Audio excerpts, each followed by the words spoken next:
Hello student, आप लोगों का मेरे चैनल मिशन लक्ष्य पर स्वागत है। और यहाँ पे जैसे कि हम लोग एजुकेशन सब्जेक्ट की नेट की तैयारी कर रहे हैं, तो उसी सिलसिले में और पहले की जो वीडियो हैं, इसके यूनिट 1 की जो वीडियो हैं, वो सब हमने कवर कर लिए हैं। आप मेरे चैनल पर जाकर देख सकते हैं। और जो आज का टॉपिक है हम लोगों का, वो है कि राष्ट्रीय पाठ्यचर्या संरचना, शिक्षक शिक्षा के बारे में। अभी तक हम लोगों ने पहले जो इससे पढ़ी है, एनसीएफ पढ़ा है, हम लोगों ने जो करिकुलम पढ़ा है, जो नेशनल करिकुलम फ्रेमवर्क पढ़ा है, वो था एक स्टूडेंट के लिए जो करिकुलम बनाया जाए। लेकिन अब जो आज हम लोग पढ़ रहे हैं वो है NCFTE, यानी कि टीचर्स के लिए, जो टीचर्स ट्रेनिंग लेते हैं उनके लिए जो करिकुलम बनाया जाए, उसमें क्या सुधार किए जाएं, इन सब के बारे में हम लोग जानेंगे। तो इसको NCFTE 2009 के नाम से जानते हैं, और हिंदी में कहें तो राष्ट्रीय पाठ्यचर्या संरचना शिक्षक शिक्षा 2009 के नाम से इसको जाना जाता है। अब इसका फुल फॉर्म जो है वो आपका है national curriculum framework teachers education. Teacher के एजुकेशन के लिए जो करिकुलम फ्रेमवर्क बनाया गया, उसी के बारे में हम लोग जानेंगे। और ये बना कब है? 2009 में बना है। इसके पहले भी एक फ्रेमवर्क बना था, उसके बारे में भी हम लोग पढ़ेंगे। इसके पहले भी 1998 में 1998 में NCTE द्वारा, NCTE कौन है? National counselling for teacher education. Teachers के लिए जो भी नीतियाँ बनाई जाती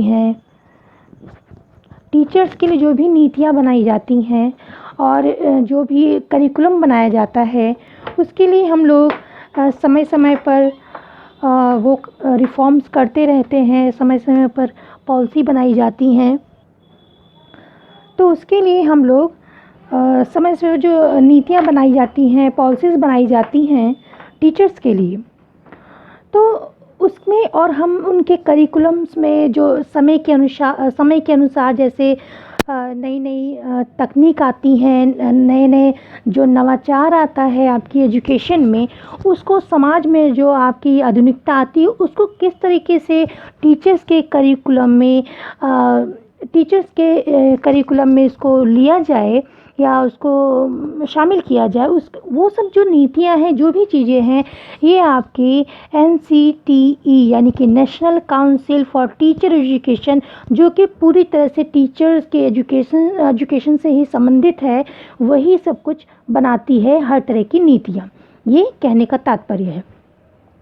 तो यहाँ पे हमने देखा, इसके पहले भी है NCTE जो है वो शिक्षक शिक्षा के लिए पाठ्यचर्या बना चुकी है, करिकुलम बना चुकी है। कब बना है? वो 1998 में बना है। अब अगला पॉइंट हम लोग देखते हैं। अगला पॉइंट है कि यह जो है ये BEd और DEd, और जैसे आपके लोग BEd करते हैं, टीचर ट्रेनिंग लेते हैं, उसके पहले आप BEd करते हैं, DEd करते हैं, और DELED करते हैं, DLED करते हैं या MEd करते हैं। तो ये जो शिक्षक हैं, इनका जो करिकुलम होता है, करिकुलम जो होता है आपका, ये एक तरह से पाठ्यचर्या जो होती है, उसका अभी तक का जो 1998 में बना था, उसके बाद का ये एक तरह से नवीन दस्तावेज कह सकते हैं। नवीन दस्तावेज है जो कि टीचरों के लिए करिकुलम बना है।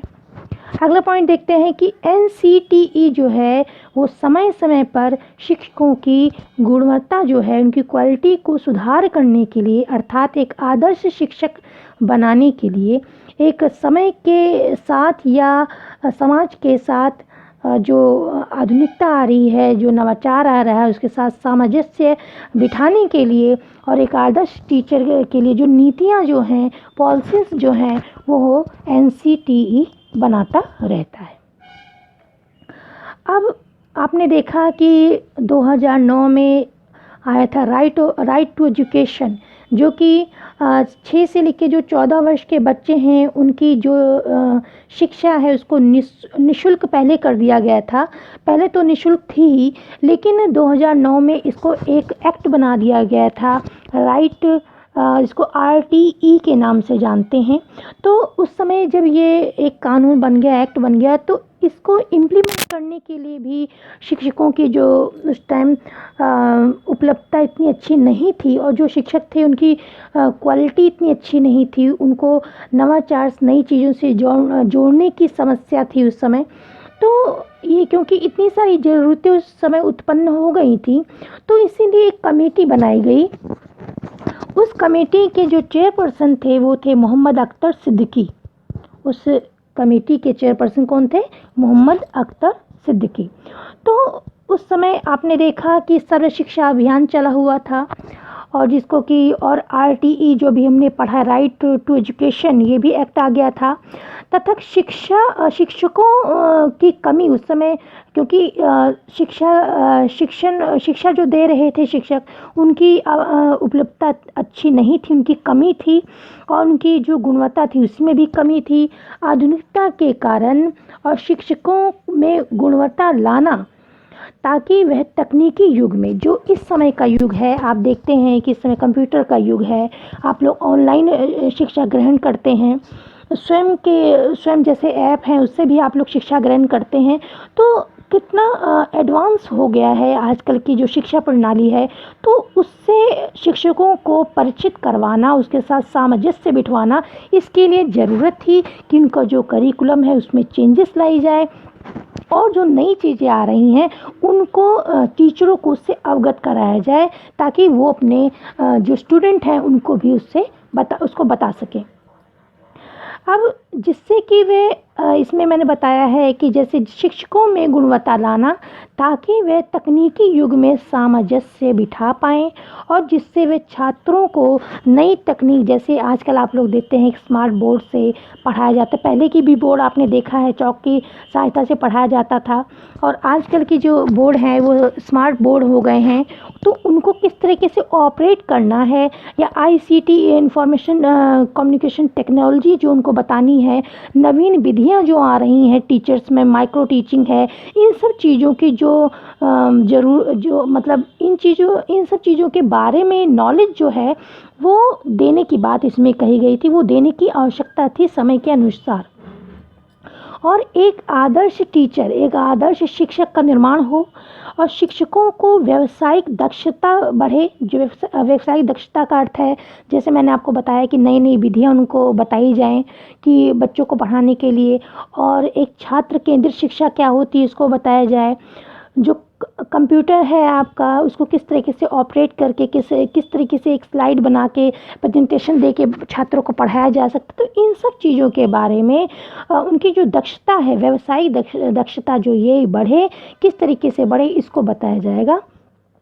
शिक्षकों को ट्रेनिंग जो दी जाती है उसकी अवधि बढ़ा दी गई। जैसे कि पहले अवधि जो थी वो आप लोगों की, जैसे B.Ed था वो भी 1 साल का था, उसको 2 साल का कर दिया गया। तो टीचरों की जो ट्रेनिंग की अवधि थी इसको भी बढ़ा दी गई। और शिक्षक को, जो शिक्षक है आपका, उसको मनोविज्ञान का भी ज्ञान होना चाहिए।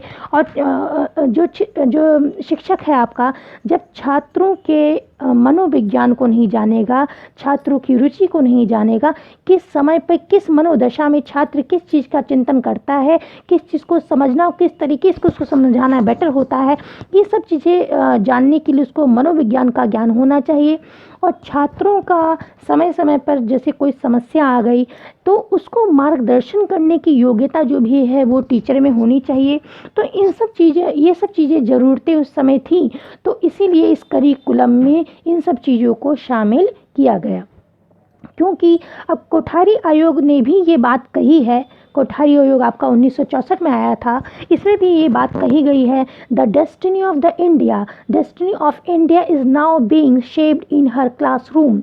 यानी कि जो आपका क्लासरूम में है उसमें भारत का भविष्य जो है वो गढ़ा जा रहा है, निर्माण हो रहा है, ये बात कही गई थी। तो इस चीज़ को आप देखते हुए समझ सकते हैं कि एक टीचर के एजुकेशन में, टीचर के करिकुलम में कितने बदलाव की आवश्यकता है। इसी के लिए ये कमेटी बनाई गई। तो जो ये कमेटी बनाई गई, जो ये रिपोर्ट प्रस्तुत की गई, तो ये दस्तावेज 6 अध्यायों में बांटा गया। कितने अध्याय में? 6 अध्यायों में बांटा गया। 6 इसके पार्ट थे, 6 चैप्टर थे इसके। तो इसका पहला जो है आपका चैप्टर जो है वो है शिक्षक शिक्षा के संदर्भ, सरोकार व दृष्टिकोण। अगर इंग्लिश में कहें context, concern, vision of teacher education, इसके बारे में बताया गया। इसमें ये बताया गया कि जो आज का टीचर है वो जो आज का टीचर कहने का अर्थ जो है, जब ये करिकुलम बना था उसके पहले की बात हो रही है कि उस समय का जो टीचर था, अब तो चेंजेस हो चुके हैं, जो टीचर था वो क्रिएटिव नहीं था, इनोवेटिंग नहीं था। यानी कि जितना उसके पाठ्यक्रम में बताया गया है, पाठ्यचर्या में लिखी है स्टूडेंट को पढ़ाने के लिए, उतने तक ही सीमित था। अपनी तरीके से नई चीज़ें अपनाने या नया उसको किस तरीके से क्रिएटिव बनाना है बच्चे को, ये सब चीज़ें उसको नहीं पता थी। वो इनएक्टिव, हम कह सकते हैं कि वो इनएक्टिव था, एक्टिव नहीं था पूरी तरीके से छात्रों को समझाने में, पढ़ाने में। किन विधियों से उसको समझाया जाए कि बच्चों को समझ आए, कौन कौन से और अदर करिकुलम, अदर चीज़ें जो हैं, जैसे सहगामी क्रियाएं हम लोग करवाते हैं, उन बच्चे बहुत सारी चीज़ों में पार्टिसिपेट करते हैं। तो ये सब चीज़ें टीचर्स पहले नहीं करवाते थे, और तो इस तरीके से हम कहते हैं कि वो इनएक्टिव नहीं थे उस टाइम पे। तो वो उस समय ज़रूरत थी कि टीचरों को ऐसी ट्रेनिंग दी जाए कि वो छात्रों का जो संपूर्ण विकास है, उनका होलिस्टिक डेवलपमेंट है, वो कर सकें वो।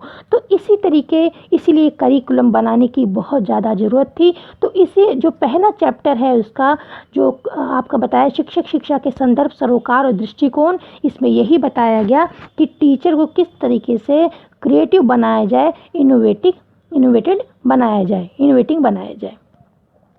तो इसमें इन्होंने कहा कि जो शिक्षक है, छात्रों में जो संवैधानिक मूल्य हैं, जैसे समानता है, न्याय है, आपका समाजवादी लोकतंत्र है, ये सब चीज़ें जो हैं उसको किस तरीके से उसके अंदर डाली जाए, या लोकतांत्रिक वैल्यूज़ जो हैं वो समझे, अपनी जिम्मेदारियों को समझे। तो ये वैल्यू जो है वो शिक्षक जो है वो छात्रों के अंदर विकसित करे। लेकिन कैसे विकसित करेगा? जब वो स्वयं जानेगा, स्वयं इन चीज़ों को जानेगा, तभी तो विकसित कर सकता है।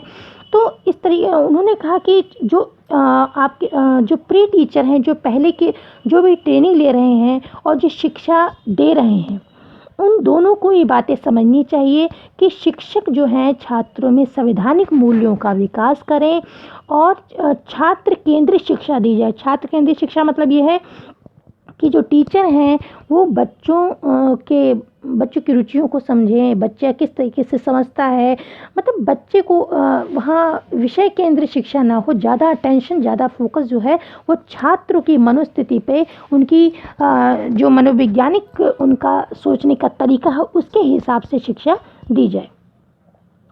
अब छात्र को ऐसे वातावरण में शिक्षा दी जाए कि वो भय मुक्त हो, ताकि अपनी नवीन बातों को रख सके।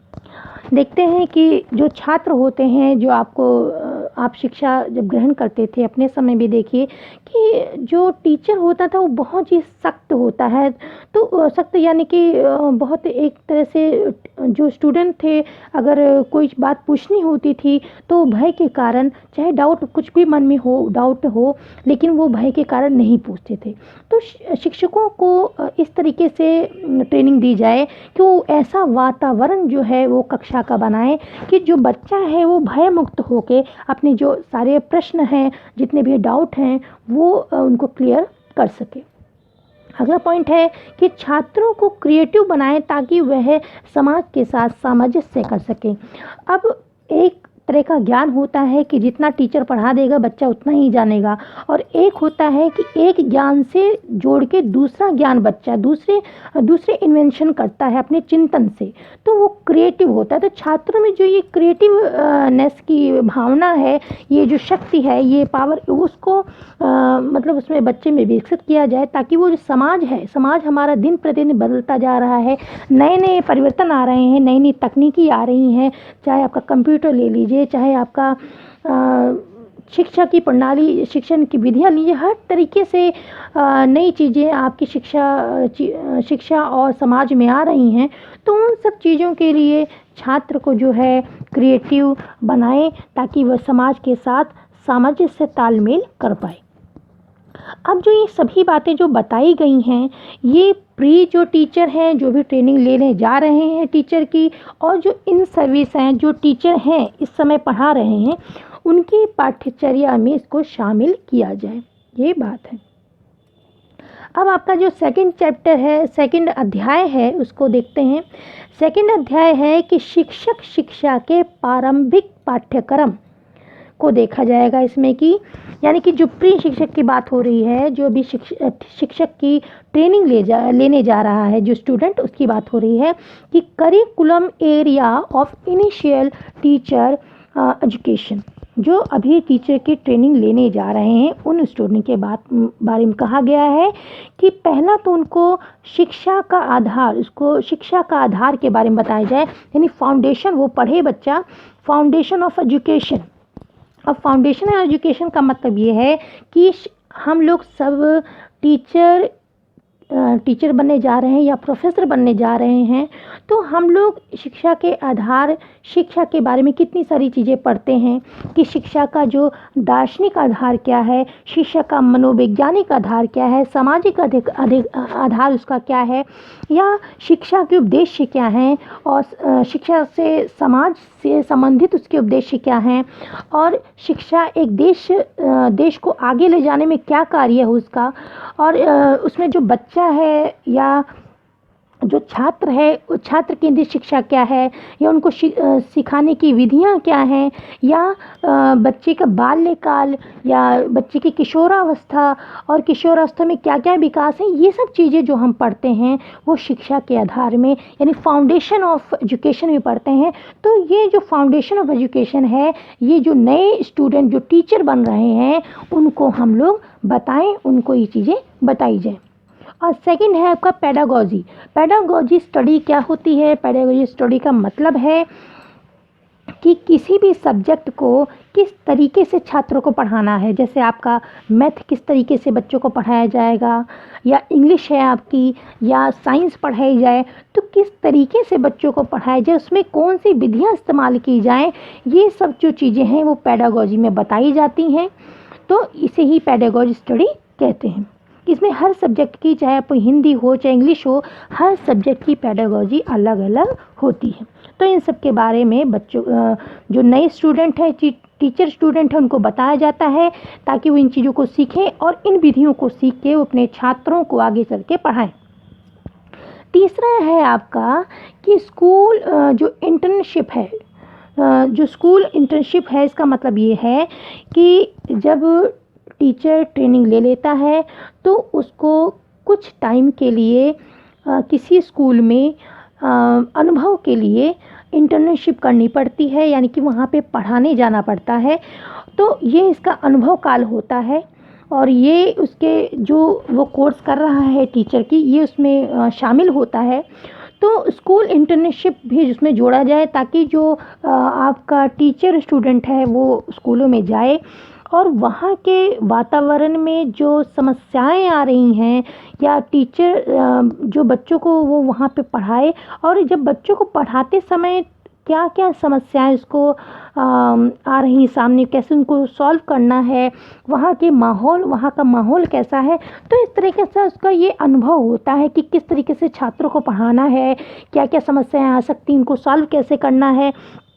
तो इस तरह की सिचुएशन उसके सामने आती हैं। तो एक तरह का ये उसको पढ़ाने से पहले, टीचर बनने से पहले एक तरह से कि उनको अनुभव प्राप्त हो जाता है, ताकि वो आगे चल के बच्चों को और ज़्यादा अच्छी तरह से पढ़ा सकें और अपने अनुभव को भी उसमें शामिल कर सकें। तो इसका अर्थ ये हुआ कि स्कूल इंटर्नशिप, यानी कि जब ट्रेनिंग ली जाती है उसके पहले स्कूलों में एक तरह से आपका इंटर्नशिप होती है, वहाँ पे अनुभव आपको पढ़ाना पड़ता है, और एक तरह से आपको पूरा जैसे रजिस्टर मेंटेन कैसे किया जाता है, बच्चों को किस तरीके से पढ़ाना है, क्या क्या उनको होमवर्क कैसे चेक करना है उनका, और कैसे रजिस्टर बनाना है, सारी तरह की जो अनुभव हैं वो आपको पहले ही प्राप्त हो जाते हैं। तो अब उसके आगे बताया गया है कि शिक्षक शिक्षा, तीसरा जो है चैप्टर इसका, तीसरा चैप्टर है कि शिक्षक शिक्षा योजना जो है उसको योजना का पुनर्गठित पाठ्यक्रम, इसके बारे में हम लोग जानते हैं। शिक्षक शिक्षा योजना का जो पुनर्गठित, दोबारा जो पाठ्यक्रम गठित किया गया है उसमें क्या क्या चीज़ें हैं, उस करिकुलम में क्या क्या चीज़ें बताई गई हैं उसको देखेंगे। तो इसमें मुख्य रूप से करिकुलम के बारे में ही बताया गया है कि आपके जो प्राइमरी शिक्षक हैं, जो प्राइमरी विद्यालयों में छात्र को पढ़ाया जाता है, उसके लिए जो टीचर नियुक्त किए जाएंगे तो उनके लिए योग्यता जो रखी जाएगी वो जैसे डीएड है या डीएलएड है तो योग्यता है। तो ये योग्यता जो है 12वीं के बाद, 12वीं के बाद पहले थी, 12वीं के बाद वो लोग डीएड की परीक्षा दे सकते थे, एंट्रेंस एग्ज़ाम दे सकते थे, डीएलएड कर सकते थे, लेकिन अभी ये जो है योग्यता वो स्नातक कर दी गई है, यानी कि ग्रेजुएशन कर दिया गया है।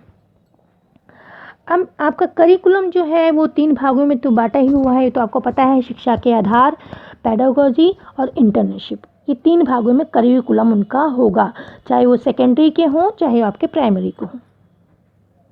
अब सेकेंडरी स्कूल के जो विद्यालय हैं, सेकेंडरी स्कूल जो हैं आपके, उसके जो शिक्षक हैं उनके लिए योग्यता का मानक रखा गया कि वो ग्रेजुएशन हो, उसके बाद स्नातक के बाद ही वो बीएड कर सकते हैं। और इसमें एक बात और कही गई है, एक प्रोग्राम के बारे में और बताया गया है कि इंटीग्रेटेड टीचर ट्रेनिंग प्रोग्राम। यहाँ पे बच्चों बाय मिस्टेक यहाँ पे आर हो गया है इंटीग्रेटेड में, आप लोग इसको ध्यान दीजिएगा, ये मिस्टेक है यहाँ पे, ये है INTEGRATED, ये स्पेलिंग है, ये बाय मिस्टेक हो गया है। तो इंटीग्रेटेड टीचर ट्रेनिंग प्रोग्राम जो है इसका मतलब है एकीकृत प्रोग्राम, एक ऐसा प्रोग्राम जिसमें कि जो कि 12वीं कक्षा के बाद एडमिशन आप इसमें ले सकते हैं। ये 4 साल का है और इसमें 3 साल आपके स्नातक के माने जाएंगे और 1 साल आपका बीएड का माना जाएगा, और इसको करने के बाद आपको बीएड की डिग्री आसानी से प्राप्त हो जाएगी। जो शिक्षक इन सर्विस में हैं, इन सर्विस यानी कि जो इस समय सेवा में हैं, जो पढ़ा रहे हैं, टीचर स्टूडेंट को पढ़ा रहे हैं, इन सर्विस हैं, उन्हें समय के अनुसार, क्योंकि समय के अनुसार बहुत सी चीज़ें बदलती रहती हैं, शिक्षा प्रणाली में बहुत से परिवर्तन आते रहते हैं, बहुत सी नई चीज़ें जोड़ने की आवश्यकता होती है ताकि हम अपने बच्चों को, अपने स्टूडेंट को समय के साथ हम उनको जो नवीन चीज़ें हैं वो बता सकें। तो इसके लिए जो पुराने टीचर हैं उनको अपडेट करने की आवश्यकता होती है, नई तकनीकी को बताने की आवश्यकता होती है। तो उसके लिए उनको वर्कशॉप है, सेमिनार हैं, ये सब समय से पर कराया जाए ताकि वो समय के साथ अपडेट रहें, ये भी बात इसमें कही गई। अब जो फोर्थ चैप्टर है आपका वो है विकासशील शिक्षक का मूल्यांकन। अब जो ये टीचर बन के जाएंगे, जो नए टीचर हैं, इनका जो मूल्यांकन है वो किस तरीके से किया जाए, या ये अपने बच्चों का मूल्यांकन किस प्रकार से करें। तो यहाँ पे बताया गया कि जो हमारे टीचर स्टूडेंट हैं, यानी कि जो भी नए जा रहे हैं टीचर, उनमें मूल्यांकन करने का जो स्किल है, मूल्यांकन की जो स्किल है उसको डेवलप किया जाए, किस तरीके से किया जाए कि वो अपने छात्रों का मूल्यांकन की विधियों को उनको बताया जाए कि मूल्यांकन करने की कौन सी विधियां हैं, और जो बच्चे हैं उन्हीं बच्चों का मूल्यांकन किया जाए, जो बच्चों को पूरा उस कंसेप्ट को पहले पढ़ाया जाए, किसी भी कंसेप्ट को अच्छी तरह बच्चों को पढ़ाया, जब उनको समझ में आ जाए तब उसका मूल्यांकन किया जाए। और मूल्यांकन की विधियां कौन कौन सी हो सकती हैं। कहने का तात्पर्य है कि मूल्यांकन की जो स्किल है मूल्यांकन करने की पूरी, वो उनमें डेवलप की जाए। और जो आपके जो टीचर बन रहे हैं इस समय, उनका भी किस तरीके से उनका मूल्यांकन किस प्रकार से हो, वो जो उनका भी पेपर होता है कि जब ट्रेनिंग दी जाती है उसके बाद उनका पेपर हो, तो उनका मूल्यांकन किस प्रकार से हो, इस बारे में भी बात की गई। अब फिफ्थ आपका चैप्टर है कि सेवारत जो शिक्षक हैं, सेवारत यानी कि जो इन सर्विस हैं, उनमें व्यावसायिक दक्षता का विकास हो, यानी कि उनमें जो नए उनके जो वो जिस क्षेत्र में है, यानी शिक्षा के क्षेत्र में हैं, तो उस क्षेत्र में जिनको नई नई स्किल है, नई नई चीज़ें जो आ रही हैं उनको विकसित की जाए। जो सेवारत हैं उनकी जो व्यावसायिक दक्षता स्किल को और विकसित किया जाए, जैसे कि उन्हें माइक्रो टीचिंग के बारे में बताया जाए, आईसीटी के बारे में बताया जाए, टीचिंग मेथड जो नए नए आ रहे हैं उनको बताया जाए, जो टीचिंग मटेरियल नए नए आ रही हैं जो टीचर को पढ़ाने में बहुत सहायता करती हैं, ऐसी चीज़ें आ रही उनके बारे में उसको अवगत कराया जाए। तो ये जो सेवारत शिक्षक हैं उनके इस व्यावसायिक दक्षता को और बढ़ाया जाए और उनके शिक्षक सहायक सामग्री की उपलब्धता उनके लिए कराई जाए। और टीचिंग मटेरियल हैं आपके, उसको विकसित करने के लिए, ताकि टीचरों को पढ़ाने में जो सहायता करते हैं टीचिंग मटेरियल जो हैं उनको विकसित करने के लिए जो इससे रिलेटेड एजेंसियां हैं उनको भी इसमें उनसे भी मदद ली जाए। इन सब चीज़ों के बारे में इसमें बताया गया। अब जो 6 आपका चैप्टर है वो है शिक्षक प्रशिक्षक की तैयारी। यानी कहने का मतलब है कि जो शिक्षक ऐसे शिक्षक जो कि नए शिक्षकों को, जो नए शिक्षक हैं उनको ट्रेनिंग देते हैं। जहाँ बच्चे बीएड की ट्रेनिंग ले रहे हैं, जहाँ बच्चे एमएड की ट्रेनिंग ले रहे हैं, जो नए शिक्षक बन के जा रहे हैं, तो यहाँ बात होगी शिक्षकों को ट्रेनिंग देंगे। यानी कि शिक्षक जो हैं, ऐसे शिक्षक जो नए शिक्षकों को ट्रेनिंग दे रहे हैं उनकी बात हो रही है। उनके लिए ऐसे मानक रखे जाएं।